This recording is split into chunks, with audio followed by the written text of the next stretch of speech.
দেশে র্যাবিস বা জলাতঙ্কের টিকা উৎপাদনের একমাত্র ল্যাবরেটরিটি বন্ধ রয়েছে ১ বছরেরও বেশি সময় ধরে। এ কারণে ঝুঁকিতে দেশের সাধারণ মানুষ। প্রাণিসম্পদ অধিদপ্তর বলছে বানানোর প্রক্রিয়ায় সমস্যার কারণে বন্ধ রয়েছে টিকা উৎপাদন।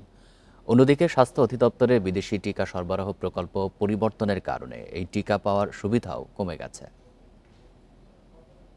বান্ডেল থাকলে প্রতি সেনমানিতে টাকা বাঁচবে। বিকাশ সেনমানি বান্ডেল কিনে জিতুন প্রতি লেনদেনে। বিজ্ঞানীদের গবেষণা বলছে জলাতঙ্ক ১০০% মরণঘাতী রোগ। এই রোগ ছড়িয়ে গেলে রোগী বাঁচানো যায় না, যার নেই কোনো চিকিৎসা। দেশের প্রায় ১৮ লাখ কুকুর আছে, যার মধ্যে বেশিরভাগই থাকে রাস্তায়। সেই কারণে জলাতঙ্কের ঝুঁকি বেশি। সরকারি হিসেবে গত ১২ বছরে ৮২৭ জন মানুষ মারা যায় জলাতঙ্কে। ব্যাটারি যে ওষুধ বেশি পশু পাখির ওই দোকান থেকে নিই, এখন তো অনেক দোকান আছে এখানে। এখান থেকে তো দিতে আসছি, আমরা দিতে আসছি বেচছি। ওটা আমি সঠিক বলতে আমরা টেকা নিয়ে আসছি জানি।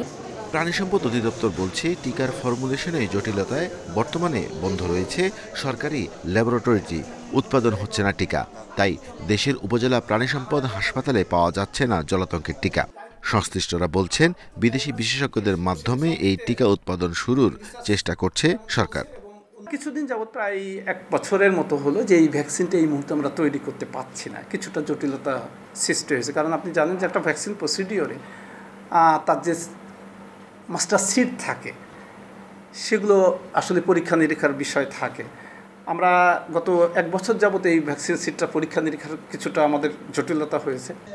স্বাস্থ্য অধিদপ্তরের জেনেটিক ডিজিজ কন্ট্রোল প্রকল্পে এতদিন জলাতঙ্কের কিছু টিকা দেয়া হতো। কুকুর ধরার জন্য দেয়া হতো জনবলকে প্রশিক্ষণ। গত বছরের জুলাইয়ে এই প্রকল্পের মেয়াদ শেষ হয়।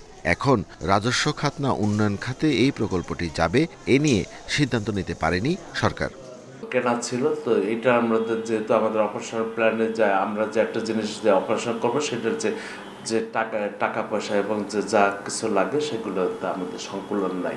আমাদের যেহেতু ওপি নেই, আমাদের এই মুহূর্তে কোনো অর্থের কোনো সংকুলন নাই। সারা দেশে কুকুর বিড়াল পোষার প্রবণতা বেড়েছে, তাই সাধারণ মানুষ বেসরকারি কোম্পানির টিকা কিনতে বাধ্য হচ্ছেন। অভিযোগ আছে প্রান্তিক পর্যায়ে পাওয়া যাচ্ছে না বেসরকারি টিকাও।